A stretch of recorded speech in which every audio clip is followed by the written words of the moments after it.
How's it going, YouTube? I got time for one more today. So we're going to try and touch on a pedal that is, well, a little odd.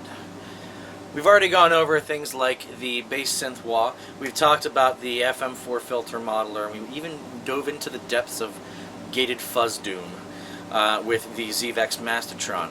Now, all three of these pedals you can find at your local Guitar Center, Sam Ash, and other places like mom and pop shops that may actually have a ZVEX line in their range. And to be honest, all of the pedals we've talked about are sub $250 pedals. Because they're easy to find and then they're easy to resell, they don't necessarily lose a lot of value, but they don't necessarily hold their value as good as possible. And that's where this pedal is going to come in. This pedal will hold its value very, very well. And seeing as how we're on the version 2 of the pedal already, and this one actually now is specifically designed to handle a bass instead of just being a guitar pedal, I thought it was a good time and an opportunity to look over this pedal. It is an oddball to say the least, and I hope I can get some good tones out of it for you today. This is the Crowther Prunes and Custard. Okay, here we have the Crowther Prunes and Custard. Let me zoom in here a little bit for you so I can give you a little bit better taste of what we're looking at here. So, it's labeled Prunes and Custard at the bottom. There's an N and a Z, no idea what they stand for. Could be New Zealand, could be, I don't even know. But the pedal, here's the best part. The description of the pedal is a harmonic generator intermodulator. Okay? Pardon the dirtiness. It's a pedal board. What do you want? Okay, I'm going to give you a close-up of the controls so we can show you what we're actually dealing with here. And this is the setup. You've got a level, which is your volume. You've got a mix, which has an arrow that points to your low-frequency contour switch. You've got a drive. This is the amount of distortion. And here's the switch that was added. You have guitar or bass. So, we're going to talk about this. It's just a regular switch. Now the pedal is on. Pedal off. Pedal on. Now, this pedal does make some funky sounds. So we're going to start with the drive down and the mix down.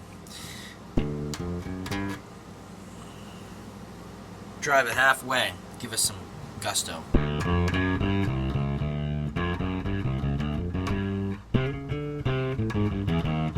Based on the attack, you can actually use it as a partial overdrive if you really wanted to.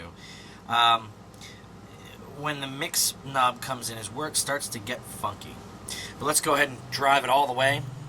Give you an idea of what it's like to get the full distortion out of this.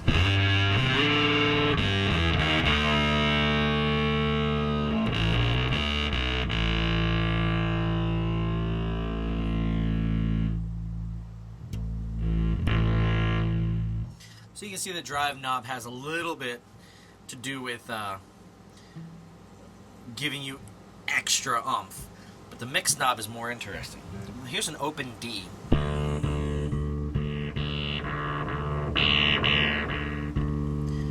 Now, you'll notice when we turn this knob up,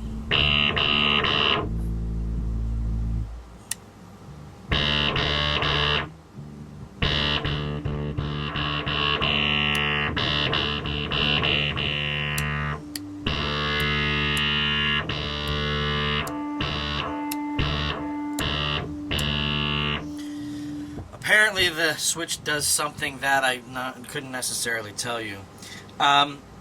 I never drive this pedal at the fullest because it's just too crazy, but it does make some very interesting sounds.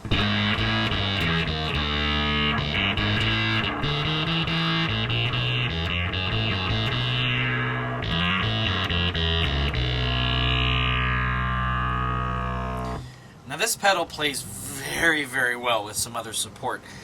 For instance, like a Boss OC2 octave pedal into the Prunes and Custard and then back to the line selector.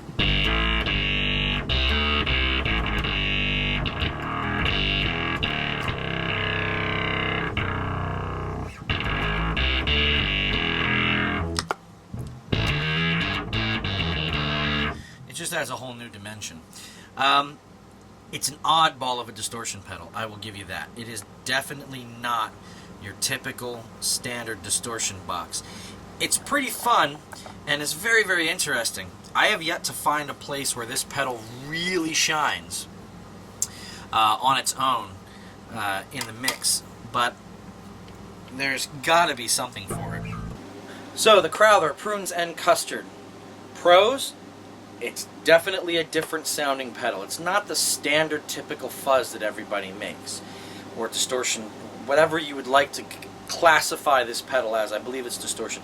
It's not the typical distortion. It doesn't just add hair to your tone. It definitely gives off a quirky feel. Once you start dragging that mix knob in, it gets funky.